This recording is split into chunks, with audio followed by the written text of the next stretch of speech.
It was a bitterly cold winter night in Alaska, February 1st, 2012. Darkness had settled over the streets of Anchorage long before 8 p.m. Inside a small coffee stand called Common Grounds, Samantha Koenig is an 18-year-old girl who was raised and lived in Alaska. She went to high school here. She worked at the coffee stand. But that night, something horrific was about to happen. Something that would change everything forever. This is the story of a case that shocked the entire country. The story of a disappearance that exposed the existence of one of the most meticulous and terrifying serial killers in modern American history. This is the true story of Samantha Koenig. Anchorage, Alaska, is a city of about 300,000 people, a place where everyone seems to know everyone, where winter nights are long and dark, and where temperatures can drop to minus 30 degrees Celsius. Samantha Koenig was born on August 30th, 1993. She lived with her father, James Koenig, and her boyfriend, Dwayne Tortolani, in her family's home. She was a normal girl with normal dreams. She worked as a barista at a small coffee stand to help cover expenses. Common Grounds was a small coffee kiosk on Tudor Road, a spot well-liked by locals. Samantha worked the afternoon and evening shift. The stand closed at 8 p.m. Usually, her boyfriend, Dwayne, would come pick her up after closing, but that night, everything would be different. The man who chose this place didn't do it by chance. He had studied several coffee stands in the area. He watched schedules. He figured out which ones stayed open later, calculating every detail. Common Grounds was chosen because it stayed open later than most, and because it sat in the perfect location for his plan. This man had never met Samantha before. He didn't know her. He had no connection to her at all. She was simply in the wrong place at the wrong time, an entirely random victim. And as authorities would later discover, that was his method. It's Alad's the port. On the night of February 1st, the coffee stand's security camera captured everything. The footage shows Samantha serving the last customers of the day. She looks calm and normal, just doing her job. Then everything changes. The lights inside the stand go out. On the video, Samantha raises both hands, as if someone is giving orders like she's being robbed. But this wasn't just a robbery. The camera then records a chilling moment. A tall man, dressed in dark, bulky clothing, jumps through the coffee stand's service window. His face is obscured by his clothing. The video quality isn't clear enough to make out details, but what it shows is more than enough to understand that something terrible is happening. In the footage, the man orders Samantha around. Samantha kneels down, seemingly taking money from the cash register, and then both of them move out of frame. The camera shows two figures leaving together, walking away from the stand. Samantha had been abducted, though no one knew it yet. Her disappearance wasn't reported to police until the next day, many hours after it happened.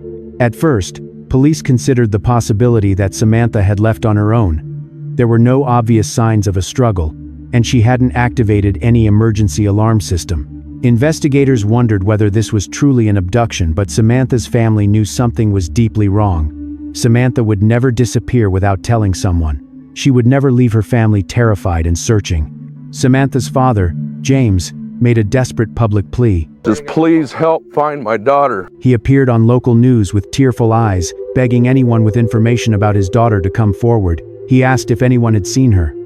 I don't know if my daughter's being fed, taken care of, if she's still alive, if she's getting any sleep. Please help find my daughter. Samantha was last wearing a pair of furry black boots. James was devastated that his daughter was missing, and he had no idea where she was or what had happened to her. It was just so obvious how much her father cared about Samantha and what a close relationship they had. Samantha and her dad were very close. He's a really sweet person, a biker-type fellow. Samantha was his only biological child. Samantha was his world. The city of Anchorage was on heightened alert. The Anchorage community responded immediately. Hundreds of people joined the search. They held a candlelight vigil. A family friend, Michelle Tasker, helped lead the efforts. They handed out flyers across the city, knocked on doors, asked questions, and searched everywhere they could throughout Anchorage. Meanwhile, the Anchorage Police Department began combing through security footage, and that's when they found the kidnapping captured on video. They released part of the footage to the public, hoping someone would recognize the person in it. The video showed a tall individual, but the heavy clothing concealed identifying features. The footage was poor quality. The detectives faced countless obstacles, but they did have one crucial fact. Samantha had been taken, and it was now a race against time. What no one knew then was what had truly happened that night, and the details were more horrifying than anyone could imagine. When the man jumped through the coffee stand window, he ordered Samantha to cooperate. He showed her a gun and told her it fired very quiet ammunition, warning her not to do anything that would force him to kill her. Samantha was terrified, but she tried to stay calm and did what he said. He ordered her to take money from the register. When Samantha tried to run out the back, he chased her, slammed her to the ground, wrapped an arm around her, and pressed the gun against her, repeating that she had to cooperate. You could see a couple walking through the parking lot near a busy restaurant and go into a vehicle. He had prepared it in advance. He removed the toolboxes from the truck bed and took off the license plates. Everything was planned with meticulous precision. So we knew it was a white Chevy pickup truck that the suspect was using. He tied Samantha up inside the truck and began driving around the city. While he drove, he told Samantha this was a ransom kidnapping. Samantha, desperate, said her family didn't have much money. He probably wouldn't get much ransom. He replied that they would raise money by appealing to the public. He told her that if she cooperated, she would be returned to her family unharmed. Samantha believed him. She tried to talk to him, tried to persuade him to let her go. At one point during the drive, the man realized Samantha didn't have her cell phone. The phone was essential to his ransom plan. He intended to send messages from her number. So he drove back to common grounds, leaving Samantha tied up in the pickup truck. He went into the coffee stand again, retrieved the phone. The person came to the coffee stand. That person was wearing a headlight. He drove to another location in the city and sent 2 text messages from Samantha's phone, the first to her boyfriend, the second to the owner of common grounds. The content of the messages made people think Samantha was just having a bad day and that she would be leaving town over the weekend. After that, the man removed the battery from Samantha's phone. He demanded her debit card. Samantha told him she shared a bank account with her boyfriend and that her boyfriend's ATM card was in the car they used together.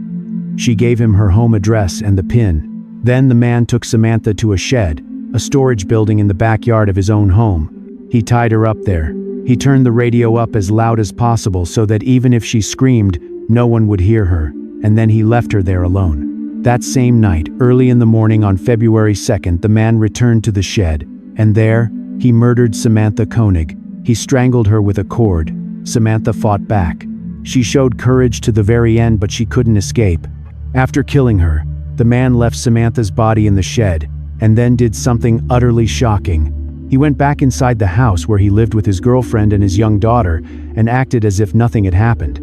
A few hours later, that very same day, he went on vacation. He boarded an Alaska Airlines flight from Anchorage to Houston, Texas. He rented a car. He drove to Falls, Louisiana. And on February 6th, he boarded a Carnival Cruise Lines ship departing from New Orleans, a 2-week cruise around the Gulf of Mexico, traveling with his family, with his girlfriend and daughter, while Samantha's family and friends desperately searched for her, while her father pleaded on television for his daughter to come home, while hundreds of volunteers combed the streets of Anchorage. The man who killed her was on a cruise ship, enjoying a family vacation, but his plan still wasn't finished. When he returned to Anchorage on February 18th, he went back to the shed, dragged Samantha's body out, and did something almost beyond comprehension. He applied makeup to her face. He sewed her eyes open using fishing line, and he took a photograph. In the photo, he placed an Anchorage Daily News newspaper from 4 days earlier beside her body. He staged everything to make it look like Samantha was still alive. This picture would be used as proof of life for the ransom demand. A text from Samantha's phone under a picture at Connors Park, Ain't She Purty? On February 24th, the man delivered a ransom note. He left it at Connors Bog Park in Anchorage. It's the first big break that happened in the case since obtaining some video evidence 3 weeks earlier. In the note, he is telling us that once he collects $30,000 in 6 months to a year, then he will give information potentially where Samantha's at. There's a debit card number linked to Samantha's bank account where the funds should be deposited, along with the ransom note. there's a photo of a young woman. Samantha's family, desperate to bring her home, did exactly what he asked. James Koenig deposited the reward money into the account, money that had been donated by the wider community, people who wanted to help bring Samantha back, but Samantha was never coming home. The man, convinced he had committed the perfect crime, began using Samantha's debit card. That was his fatal mistake. We had a trace basically on the card so that if the card was used, we would be notified. However, it was a 10-minute delay in being notified. And 10 minutes in Anchorage at midnight, you can drive out of town. On March 1st, he withdrew cash from an ATM in Anchorage using Samantha's card. Authorities were monitoring the account. The plan was to trace any withdrawal attempt in order to catch whoever was responsible. And then, a trail began, one that led investigators across the American Southwest. On March 6th, the man flew Alaska Airlines from Anchorage to Las Vegas, Nevada. On March 10th, he withdrew money in Humble, Texas. Then the withdrawals continued. Wilcox, Arizona, Lordsburg, New Mexico, Shepherd, Texas. Every withdrawal left a clue behind. FBI agents and local police worked around the clock.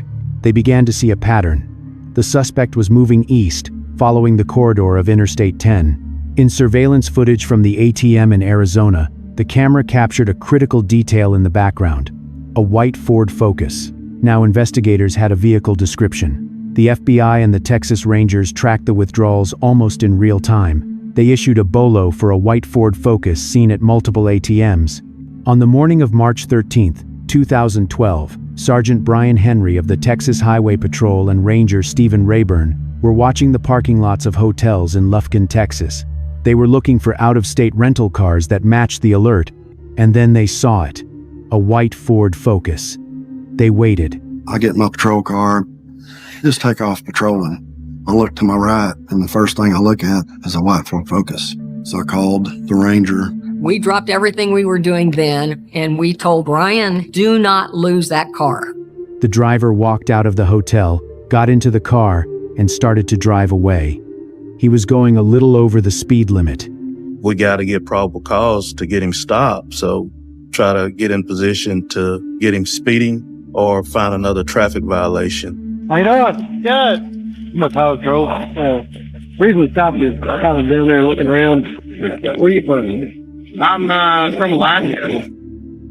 The officers pulled him over, searched the vehicle, and found Samantha Koenig's ATM card and her cell phone. The driver was arrested on the spot. His name was Israel Keys, 34 years old, a construction worker. On the outside, he looked completely ordinary. Israel Keys was extradited back to Alaska. At first, he claimed that Samantha's ATM card and phone ended up in his possession because someone threw them through the open window of his car. He was charged with fraud related to the use of the Koenig bank accounts, but investigators knew there was far more to this than financial crime. And under interrogation, Israel Keys finally confessed. He admitted to kidnapping Samantha Koenig. He admitted to killing her. And then he revealed something even more terrifying. Samantha Koenig wasn't his first victim. She wasn't his second or his third. Israel Keys was a serial killer, someone who had operated for more than a decade without being detected. He described chilling details of his method. He explained how he had prepared the shed in advance to hold Samantha, how he used loud music to mask any sound. He talked about how Samantha immediately complied with his demands. But getting more information out of Keys would prove to be a challenge for the FBI. He controlled the interrogations with precision, revealing just enough to keep investigators engaged while hiding the most critical details. Israel Keys confessed to the murders of Bill and Lorraine Currier in Essex, Vermont, in June of 2011. He said he broke into the couple's home, tied them up, and then transported them to an abandoned farmhouse. There, he shot Bill, then sexually assaulted and strangled Lorraine Currier. Keys claimed he had buried a kill kit near the Curriers' home 2 years before he murdered them. He said he moved that kit to New York after the killings. Investigators later found the kit after his arrest. Keys's manipulation tactics were relentless. He would taunt agents, provoke them, and bargain for small comforts, a better shoes, a chance to read the newspaper. He liked the power he held over the investigation. And the FBI ran into a major wall, trying to determine whether there were other victims. Keyes hinted there could be many more, but he refused to give specifics. Israel Keyes' background offers a chilling glimpse into how a serial killer can form. Raised in a survivalist family steeped in extreme religious beliefs, Keyes grew up isolated, cut off from modern conveniences and ordinary social norms.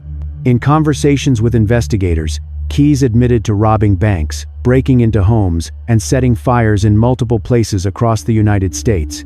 He also admitted he had tried to rape women while he was in the military.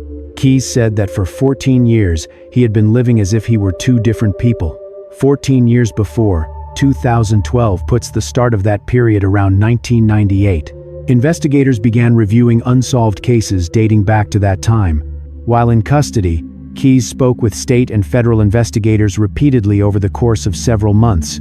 At first, he cooperated to a limited degree, confessing to a few crimes and expressing a desire to be executed within 1 year. Keyes said he wanted to avoid intense media attention because his daughter was still young and his family could be forced to endure public shame. Law enforcement was able to verify much of what Keyes told them and believed he was generally being accurate. Keyes was formally indicted, and his trial was scheduled to begin in March of 2013, but that trial would never happen. On December 2nd, 2012, we received a call early in the morning that on December 1st, 2012, Israel Keyes had committed suicide in his jail cell. He used a disposable razor to slit his wrist, and Keyes attempted to strangle himself with bedding. My reaction was, a lot of these secrets are going to die with him now. He should have been executed. Now, he killed himself. That's great. It's not what we wanted. We wanted him to stand trial. We wanted him to answer for what he did. But the world's better off. He's gone. Guards found a strange, blood-soaked suicide note containing lines like, "Crushed like an insect. In the end, you still die." We had hoped that that note was going to be clues and tips for us on, and that he was finally going to give us all of the information on the homicides. And it really wasn't. It was kind of a rant.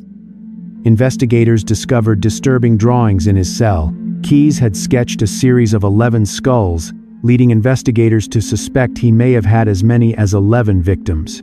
He drew a series of 11 skulls, and these were found underneath his bed in his jail cell. And Israel Keyes said that is where we would find Samantha Koenig. So you killed her? Yes. We knew that Samantha Koenig is dead. We knew that there's no more hope. On April 2nd, 2012. Earlier today, a forensic dive team discovered in Matanuska Lake what investigators believed to be the body of Samantha Koenig. The news hit the people who loved her like a punch to the gut. Samantha had been dead for weeks while her family searched, while her father begged for her return, while an entire community held on to hope. She was gone. A lot of people right now I know are just heartbroken. Everyone was rooting for her until the very end. We couldn't believe it. We feel for the family. It's absolutely devastating.